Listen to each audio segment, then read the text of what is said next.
지난주에 이어서 오늘 함께 읽은 이 사도행전 1장 4절과 5절의 말씀을 통해서 성령으로 세례를 받으라라는 주제를 가지고 말씀을 전하려고 합니다. 지난 시간에는 우리가 4절의 말씀을 중심으로 해서 왜 성령의 충만함을 받아야 하는가에 관한 말씀을 함께 나누었습니다. 이제 오늘은 우리가 5절 말씀을 중심으로 해서 중요한 것 한 가지, 특별히 신앙생활을 하면서 우리가 쉽게 생각하지 못하고 또 염두에 두지 않는 일들 중에 한 가지인 성령 세례에 관한 부분들을 함께 말씀을 나누려고 합니다. 물론 이제 우리 그리스도인들 중에서 또는 교단에 따라서 교단의 규례에 따라서 성령 세례에 관한 오해가 있기도 합니다만, 우리가 신앙생활하는데 특별히 그리스도인으로 이 세상을 살아가는 데 있어서 성령 세례가 왜 중요한지 그 말씀의 의미를 나누고 또 하나님께서 우리에게 주시는 또 은혜들을 함께 나누는 그런 시간이 될 수 있기를 바랍니다. 5절 말씀을 다시 한번 우리가 한번 읽어보겠는데요. 우리 5절 말씀 보여주시기 바랍니다. 5절 말씀을 한번 같이 한번 읽어볼까요? 시작. 요한은 물로 세례를 베풀었으나 너희는 몇 날이 못되어 성령으로 세례를 받으리라 하셨느니라. 이 5절 말씀은 우리 그리스도인들이 신앙생활하는 데 있어 시작하는 데 있어 굉장히 중요한 말씀입니다. 특별히 이 5절의 말씀은 요한의 물 세례와 비교할 수 없는 성령의 세례에 관한 약속을 예수님께서 곧 주님께서 해주시고 있다라는 것입니다. 그렇다면 우리가 먼저 생각할 것은 물 세례, 곧 우리가 예수 그리스도를 구주로 고백하고 교회 안에서 교인으로 등록을 하고 신앙생활을 꾸준히 하면 교회에서 물 세례라는 것을 주죠.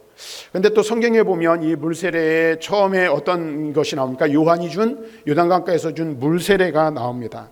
자, 그렇다면 이 요한이 준 물 세례와 예수님께서 말씀하시는 성령 세례에는 어떤 차이가 있는가 하는 것입니다. 우리는 여기서 요한의 물 세례와 성령 세례에 대한 분명한 차이와 확실한 지식을 얻어야 합니다. 요한이 베푼 물 세례는 죄를 회개하는 상징으로 베푼 것이라 말할 수 있습니다. 그래서 누가복음 3장 8절 말씀 우리 함께 봅시다. 그러므로 회개에 합당한 열매를 맺고, 요한이 물세례를 줄 때에 물세례를 받는 자들에게 회개에 합당한 열매를 맺어야 한다라는 말씀을 해주고 있습니다.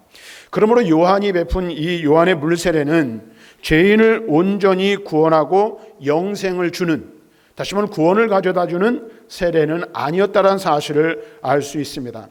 요한의 물세례는 다만 불신앙과 부도덕한 죄를 회개하고 예수 그리스도께서 주시는 성령 세례를 받기 위한 준비 과정에 불과한 것이라는 사실을 우리는 알아야 합니다. 그래서 요한의 세례는 세례 요한이 이 점을 분명하게 사람들에게 증언했음을 우리는 말씀을 통해서 알 수가 있습니다. 마태복음 3장 11절 말씀에 보면 요한은 다음과 같이 이야기합니다. 마태복음 3장 11절 말씀을 함께 읽어볼까요? 시작. 나는 너희로 회개하게 하기 위하여 물로 세례를 베풀거니와 내 뒤에 오시는 이는 나보다 능력이 많으시니 나는 그의 신을 들게도 감당하지 못하겠노라. 그는 성령과 불로 너희에게 세례를 베푸실 것이요. 자, 요한이 이 요단강에서 회개의 세례를 베풀었는데 그 세례, 물로 베푸는 세례는 그 자신 뒤에 오는 예수님이 베풀 세례와는 완전히 다른 것임을 말하고 있고, 또 예수님의 세례와는 차이가 있음을 이야기하고 있습니다. 또 요한복음 1장 31절 말씀에서도 다음과 같이 이야기하는 것을 볼 수가 있는데 같이 읽어보겠습니다. 나도 그를 알지 못하였으나 내가 와서 물로 세례를 베푸는 것은 그를 이스라엘에 나타내려 함이라 하니라. 요한이 세례를 베푸는 이유가 뭐예요? 자기 뒤에 오시는 메시아, 그 불과 성령으로 세례를 주는 그분을 나타내기 위한 준비라고 말하고 있는 것을 볼 수가 있습니다. 그러므로 성경은 세례 요한의 물 세례만을 받은 자에 대해서는 분명하게 이야기를 하는데 아직 구원받지 못한, 그리스도인 되지 못한 존재로 간구하고 있는 것을 볼 수가 있어요. 다시 말하면 요한이 베푼 세례는 온전한 구원, 영생을 보장해 주지 못한다는 거예요. 우리가 여담을 하나 더 말씀을 드리면, 교회에서 예수를 그리스도로 고백하고, 뒤에서도 말씀드리겠지만 우리가 교회 입교를, 교회에 적을 두고 등록을 하고 오랜 시간이 지나면 그 학습이라는 것을 하고 세례라는 걸 하죠. 그래서 목사를 통해서 신앙 고백한 자에게 물세례를 줘요. 그런데 우리가 분명히 알아야 될 것은 우리 교회에서 베푸는 물세례는 구원받은 증거이긴 하지만 그것이 구원을 확증해 주는 것은 아니란 사실을 우리는 알 필요가 있다라는 것입니다. 사도행전 18장 24절부터 19장 7절까지의 말씀을 보면 알렉산드리아에서 난 아볼로라는 사람에 대한 이야기가 기록되어져 있는 것을 보게 됩니다. 그런데 그 말씀을 가만히 살펴보면 사도행전의 저자는 아볼로가 요한의 세례는 받았으나 아직 성령으로 세례를 받지 못했음을 이야기하고 그가 예수 그리스도의 이름으로 세례를 받은 후에야 성령이 그에게 임하셨다는 사실을 기록하고 있는 것을 우리는 말씀을 통해서 깨달을 수가 있습니다. 그러므로 아볼로의 이야기를 통해서 우리가 깨닫는 것은 오직 성령으로 세례받은 성도만 온전한 그리스도인이요 영원한 속죄와 하나님의 자녀가 되는 특권을 얻은 자로 증언하고 있다라는 것입니다. 다시 말하면 성령으로 세례를 받지 못하면, 성령의 세례를 받지 않으면 구원받았다는 거예요? 못 받았다는 거예요? 구원받지 못했다라는 사실을 성경은 말씀해주고 있는 것입니다. 로마서 8장 15절과 16절 말씀을 우리가 잘 아는 말씀인데요, 함께 말씀을 한번 읽어보도록 하겠습니다. 시작. 너희는 다시 무서워하는 종의 영을 받지 아니하고 양자의 영을 받았으므로 우리가 아빠 아버지라고 부르짖느니라. 성령이 친히 우리의 영과 더불어 우리가 하나님의 자녀인 것을 증언하시나니. 여기서 바울은 무엇을 말하고 있습니까? 양자의 영, 곧 성령을 받은 자만이 하나님을 아빠 아버지라 부를 수 있다라고 말씀하고 있습니다. 다시 말하면 성령이 내주해 계시는 자만, 성령 세례를 받은 자만이 하나님의 자녀가 된다는 말씀을 해주고 있는 것입니다. 이 말씀은 오늘 우리에게도 똑같이 적용이 된다는 사실을 우리는 알아야 합니다. 교회 안에는 물 세례를 받은 자가 있고 물 세례와 더불어 성령 세례를 받은 자가 존재한다라는 것입니다. 물 세례만 받고 성령 세례를 받지 못한 사람도 있다라는 것인데, 그렇다면 물 세례만 받고 성령 세례를 받지 못한 자는 어떤 자예요? 처치 멤버십, 교인이란 얘기죠. 교인은 될 수 있으나 그리스도인은 될 수 없고, 교인은 될 수 있으나 성도는 아니란 사실을 우리는 알아야 한다라는 거예요. 깨달아야 한다라는 거예요.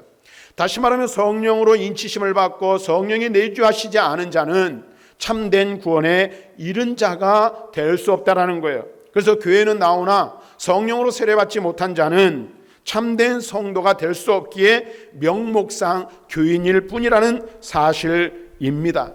오늘 우리가 이 사실을 분명히 알아야 돼요. 자, 그렇다면 우리는 어떤 이유로 성령 세례를 받아야 진정한 그리스도인이 될 수 있는지를 함께 살펴볼 필요가 있습니다. 그것은 첫 번째로 성령 세례를 받아야만 타락한 아담에게서 물려받은 죄의 본성에서 벗어나 하나님의 성품을 닮은 새로운 사람으로 거듭날 수 있기 때문입니다. 다시 말하면 성령으로 세례를 받아야 새 사람 된다는 얘기예요. 성도 여러분, 우리가 분명히 알아야 할 것이 있어요. 기독교는 세상의 종교와 달라요. 그렇죠? 그래서 세상의 종교와 다른 여러 가지 것들을 우리가 이야기할 수 있지만 딱 한두 가지를 이야기하면 이거예요. 세상의 종교는 사람이 신을 찾아가는 종교예요. 그래서 고행이나 수행이나 뭔가 깨달음이나 여러 가지 것들을 해야 돼요. 그러나 기독교는 어떤 종교입니까? 하나님이 사람을 찾아오시는 종교라는 것입니다. 다시 말하면 기독교는 수양이나 고행 등을 통해 타락한 인간을 조금 개선하거나 개량시키는 그런 종교가 아니라는 것입니다. 기독교는 타락한 인간을 거룩한 하늘의 사람으로 거듭나게 하는 것, 이것이 기독교라는 사실입니다. 그런데 이러한 타락한 인간을 하늘의 새 사람으로 하나님 나라의 백성으로 거듭나게 하시는 이가 누구이신가? 바로 성령이시라고 성경은 말씀해 주고 있습니다. 그래서 예수님께서는 요한복음 3장 말씀에서 니고데모와의 대화를 통해서 다음과 같이 말씀하셨습니다. 요한복음 3장 5절 시작. 예수께서 대답하시되 진실로 진실로 내게 이르노니 사람이 물과 성령으로 나지 아니하면 하나님 나라에 들어갈 수 없느니라. 하나 더 보겠습니다. 디도서 3장 5절 말씀. 디도서 3장 5절 같이 읽습니다. 시작. 우리를 구원하시되 우리가 행한 바 의로운 행위로 말미암지 아니하고 오직 그의 긍휼하심을 따라 중생의 씻음과 성령의 새롭게 하심으로 하셨나니. 여러분 보세요. 우리가 하나님 나라를 보고 하나님 나라에 들어가는 것이 무엇으로 가능하다고 예수님 말씀하세요? 성령으로 거듭나야 가능하다 말씀하세요. 또 사도 바울은 디도서에서 뭐라고 말하고 있습니까? 중생의 씻음과 성령의 새롭게 하시는 은혜가 우리에게 임해함을 말씀해주고 있는 거예요. 다시 말하면 우리가 제된 본성을 버리고 하나님의 거룩한 백성 새 사람 되는 것은 성령의 새롭게 하시는 역사로 말미암는 것이라고 말씀하고 있는 것입니다. 그러므로 누구든지 거듭나 참된 성도가 되기 위해서는 반드시 무엇을 해야 돼요? 성령 세례를 받아야만 하는 줄로 믿습니다. 왜요? 성령이 아니고는 그 누구도 새롭게 될 수 없기 때문에 그렇습니다. 그 다음에 두 번째는 성령 세례를 받은 성도만이 하나님의 신령한 뜻을 분별할 수 있기 때문에 우리는 성령 세례를 받아야 한다라는 것입니다. 이 말은 다시 말하면 이런 거예요. 성령이 우리 안에 내주에 오시면, 우리 안에 계시면 성령이 하시는 일들 중에 하나가 무엇이냐면 우리에게 조명을 비춰주시는 거예요. 성령이 조명하심이 있는데 여러분 보세요. 그 조명이 이런 조명이랑 같은 말이라 생각하시면 돼요. 한밤중에 여러분 생각을 해보십시오. 이 교회당 안에 들어오면 어떻게 해요? 아무것도 없어요. 그렇죠? 그러면은 깜깜해서 어두컴컴해서 앞을 분간할 수가 없어요. 그런데 저 뒤에 있는 스위치를 누르면 어떻게 됩니까? 전등에 불이 들어오고 환하게 밝혀줘서 어떻게 해요? 이 안에 있는 사물들을 분별할 수 있게 되는 거예요.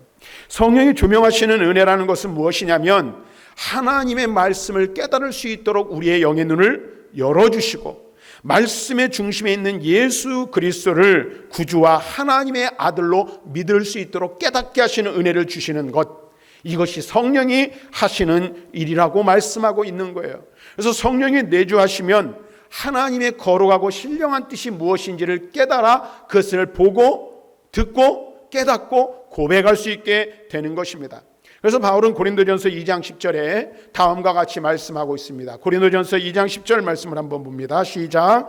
오직 하나님이 성령으로 이것을 우리에게 보이셨으니 성령은 모든 것 곧 하나님의 깊은 것까지 통달하시느니라. 여기 뭐라고 말하고 있어요? 하나님이 성령으로 이것을 우리에게 보여주셨다. 성령으로 보게 하셨다라는 거예요. 12장 고린도전서 12장 3절 말씀, 12장 3절 말씀을 보면 또 이렇게 말합니다. 같이 읽어볼까요? 시작.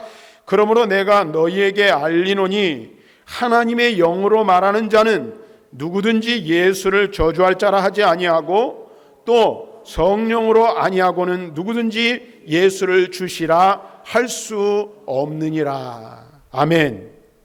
아멘입니까 여러분? 네. 잘 들으세요.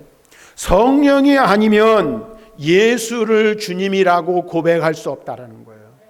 우리가 예수를 믿어 구원받는다고 말해요. 근데 예수 그리스도께서 나를 대신하여 십자가에 죽으시고 십자가에서 흘리신 십자가의 그 보혈로 내 죄가 씻음받아 내 죄가 사함받고 내가 하나님 나라의 거룩한 백성 될 수 있다라고 고백하는 것, 이것이 무엇으로 가능한 거예요? 내 지식, 내 의지, 내 노력, 내 능력으로 되는 것이 아니라 우리 안에 내주에 계신 성령께서 깨닫게 하시고 고백할 수 있는 그것을 통해서 가능하다라는 것을 말씀해 주고 있는 것입니다. 다시 말하면 오직 성령으로 세례받은 성도들만이 영적인 눈과 귀가 떠지고 열려지게 된다는 것입니다. 그래서 성령의 깨닫게 하시는 은혜가 아니면 우리는 복음의 비밀을 깨달을 수가 없고 하나님 나라를 볼 수도 없게 된다라는 것입니다. 오직 성령이 깨닫게 하시는 은혜로 말미암아 우리 모두는 복음의 눈이 떠지고 깨닫게 되어 믿음으로 복음을 받아들일 수 있게 되었고 그 복음을 받아들임으로 구원에 이르게 되었다라는 거예요. 제가 이 이야기는 오후 소요리 문답을 강의하면서 여러 번 말씀드렸어요. 그 중에 여러분들이 기억해야 될 것 두 가지가 있죠. 오늘 성령이 하시는 역할이 뭐예요? 믿음을 우리에게 선물로 주셔서 믿음이라는 도구를 통해서 하나님의 계시의 말씀을 붙들게 하는 거예요. 하나님의 계시의 말씀이 무엇입니까? 우리를 위하여 이 땅에 오신 예수 그리스도께서 행하신 사역, 그 십자가의 행하신 구원 사역을 붙들도록 만드는 거예요. 또 하나는 무엇입니까? 믿음은 계시 수납의 손이라 그랬어요. 그래서 계시 수납의 손이라는 것은 뭐하러 하나님이 우리에게 보여주신 하나님의 거룩한 뜻을 믿음으로 받아들일 수 있도록 하는 거예요. 근데 이 믿음을 누가 주시는 거죠? 성령께서 주시는 거예요. 우리 안에 성령이 내주해 계시지 않으면 믿음이라는 선물을 우리는 받을 수가 없어요. 그래서 이것을 바울은 에베소서에서 뭐라고 말하고 있어요? 믿음은 하나님의 은혜의 선물이라고 말씀해 주고 있는 거예요. 오직 믿음으로 구원받는데 이 믿음이 하나님이 주신 은혜의 선물이고 성령으로 말미암은 결과라고 말씀할 수 있어요. 그 다음에 세 번째로 성령 세례를 통해서만 그리스도와 온전히 연합될 수 있기 때문에 우리는 성령 세례를 받아야 한다는 거예요. 우리가 세례하면 단순하게 물 세례를 생각을 해요. 그래서 교회 안에서 목사가 성부와 성자와 성령의 이름으로 세례를 베푸노라. 어떤 교회는 물을 머리에 얹기도 하고 어떤 교회는 물속에 잠그기도 해요. 그렇죠?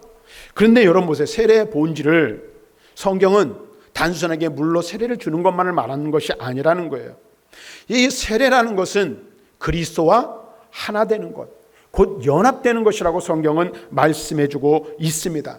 그래서 내가 그리스도인이 되었다라는 것은 다른 말로 말하면 내가 그리스도와 하나 되었다라는 그러한 의미를 담고 있는 것입니다.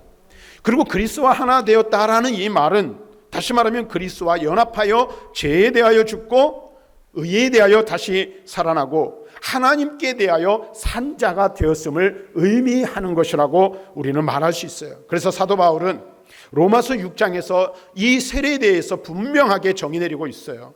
로마서 6장 3절부터 5절 말씀을 함께 읽어보겠습니다. 시작. 무릇 그리스도 예수와 합하여 세례를 받은 우리는 그의 죽으심과 합하여 세례를 받은 줄을 알지 못하느냐. 그러므로 우리가 그의 죽으심과 합하여 세례를 받음으로 그와 함께 장사되었나니 이는 아버지의 영광으로 말미암아 그리스도를 죽은 자 가운데서 살리심과 같이 우리로 또한 새 생명 가운데서 행하게 하려 함이라. 만일 우리가 그의 죽으심과 같은 모양으로 연합한 자가 되었으면 또한 그의 부활과 같은 모양으로 연합한 자도 되리라. 바울은 여기서 뭐라고 말하고 있어요? 세례는 단순하게 물로 세례를 받는 것이 아니라 성령으로 세례를 받는 것인데 그것은 곧 그리스도와 하나됨을 이루는 거예요. 죄에 대하여 죽고 하나님께 대하여 살아나는 거예요. 우리가 성령으로 세례를 받는다는 것은 앞에서 말씀드린 것처럼 새 사람으로 거듭나는 것인데 바울이 에베소서 2장 1절에서 말하는 것처럼 너희의 허물과 죄로 죽었던 너희를 살리셨도다라고 말하는 것처럼 이전에 죽었던 우리가 그리스도 예수 안에서 성령으로 새롭게 거듭나 새 사람 되고 새롭게 태어난 자라고 말씀하고 있는 거예요. 그래서 그리스도와 하나됨을 통하여 우리는 새 사람 되고 새 생명을 얻은 자가 되었다라는 거예요. 그래서 6장 11절 말씀에 바울은 계속해서 이렇게 말합니다. 로마서 6장 11절 시작.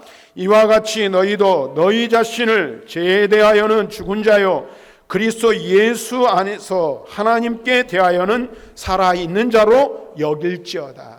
성령으로 세례받은 자는 어떻게 해요? 하나님 안에서 살아있는 자로 살아가야 함을 말씀해 주고 있는 거예요.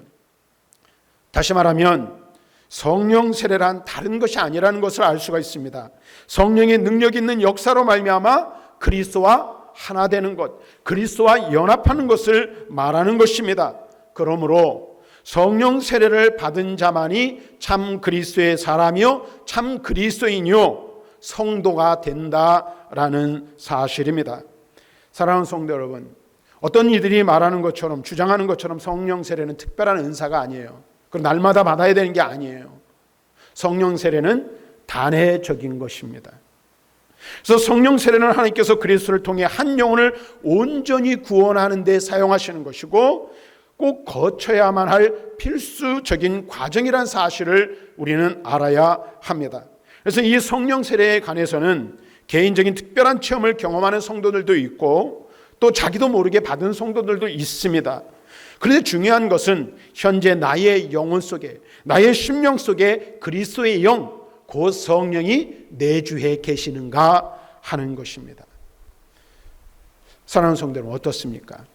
여러분의 심령 속에 그리스도의 영, 곧 성령이 내주해 계십니까?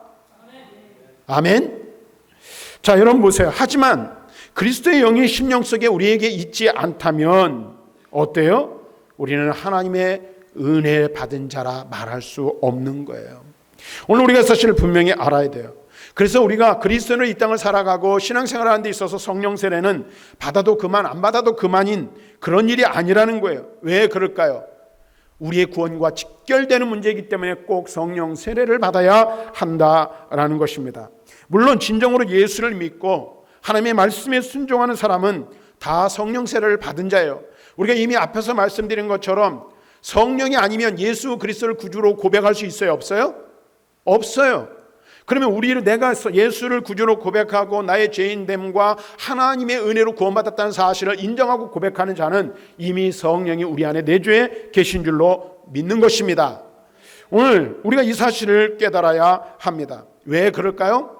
믿음으로 우리가 주를 고백하는 것은 사람의 의지로 되는 것이 아니라 성령의 역사로 되는 것입니다. 바울은 그래서 로마서 8장 9절에 이렇게 말씀하고 있습니다. 로마서 8장 9절 같이 읽어봅니다. 시작. 만일 너희 속에 하나님이 영이 거하시면 너희가 육신에 있지 아니하고 영에 있나니 누구든지 그리스도의 영이 없으면 그리스도의 사람이 아니라. 성령 세례를 받아야 되는 이유는 뭐예요? 그리스도의 영, 곧 성령이 있어야 그리스도의 사람이 되는 거예요. 고린도전서 2장 13절과 14절 우리 함께 또 읽어보겠습니다. 고린도전서 2장 13절 14절 시작. 우리가 이것을 말하거니와 사람의 지혜가 가르친 말로 아니하고 오직 성령께서 가르친 것으로 하니 영적인 일은 영적으로 분별하느니라. 육에 속한 사람은 하나님의 성령의 일들을 받지 아니하나니 이는 그것들이 그에게는 어리석게 보이며 또 그는 그것들을 알 수도 없나니 그러한 일은 영적으로 분별되기 때문이라. 여러분 보세요. 우리가 받은 복음은 공개된 비밀이에요. 공개된 비밀. 왜 공개된 비밀입니까? 모든 사람들에게 복음이 증거되어지고 있어요. 지금도 복음 전도자들이 수많은 사람들에게 복음을 전하는 사역을 감당하고 있어요.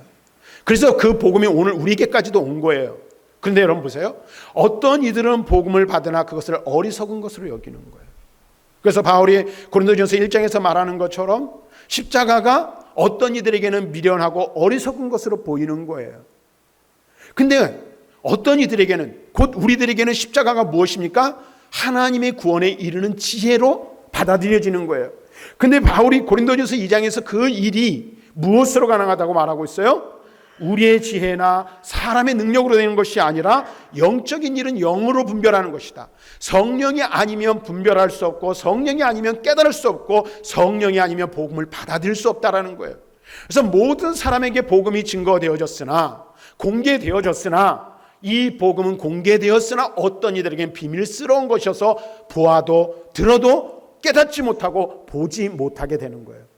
그런데 저와 여러분은 어떻게 해요? 성령을 선물로 받아 성령으로 말미암아 이 복음을 보게 되었고 듣게 되었고 깨닫게 되었고 고백할 수 있게 되었다라는 사실입니다. 그래서 이게 하나님의 은혜인 줄로 믿습니다. 오늘 우리가 이 사실을 분명히 알아야 돼요. 사랑하는 성도 여러분, 우리 모두는 성령으로 세례를 받아야 합니다. 왜냐하면 성령 세례를 받은 자만이 천국 구원에 이르게 되고 참된 그리스도인이 될 수 있기 때문에 그렇습니다. 명목상의 그리스도인이 아닌 참 그리스도인이 되어야 한다는 거예요. 교회를 다니는 것에 만족해서는 안 돼요. 그냥 내가 교회 다니니까 그 정도면 됐지. 이 정도 내가 그냥 교회 생활하면 괜찮겠지. 여기에 머물러 있어서는 안 된다라는 거예요. 성령으로 세례를 받아 성령의 내주하심과 인도하심을 따라 살아가는 저와 여러분들이 되어야 할 줄로 믿습니다. 교회 다니는 것이 중요한 게 아니라 교회를 다녀도 물 세례를 받았어도 성령으로 세례를 받아 거듭나 새 사람이 돼야 참 천국 백성이 될 수 있고 천국의 소망을 가지고 살아갈 수 있으며 온전한 그리스도인의 삶을 살아갈 수 있기 때문에 그렇습니다. 명목상 그리스도인, 이름만 교인 뿐인 것이 아니라 내가 정말로 그리스도와 하나 되어 그리스도 예수 안에서 천국을 소망하고 하나님 나라를 바라보며 살아가는 저와 여러분들이 되어야 할 줄로 믿습니다. 근데 이것은 내 의지나 능력이나 사람의 지혜로 되는 것이 아니라 그랬어요. 그래서 아직도 내 마음 가운데 믿음의 확신이 없고 내가 온전히 그리스도를 구주로 고백할 수 없는 그러한 상태에 있는 분들이 계시다면 하나님의 은혜를 사모하시길 바랍니다. 간구하며 주님 앞에 나아가실 수 있길 바랍니다. 그래서 성령 세례를 베풀어 주시옵소서. 성령이 깨닫게 하시는 은혜와 성령의 감동을 주셔서 믿음으로 주를 고백하고 믿음으로 주님 앞에 나아가며 믿음으로 온전히 설 수 있는 참 하나님의 사람이 되게 달라고 간구하는 저와 여러분들이 될 수 있기를 주님의 이름으로 간절히 부탁드립니다.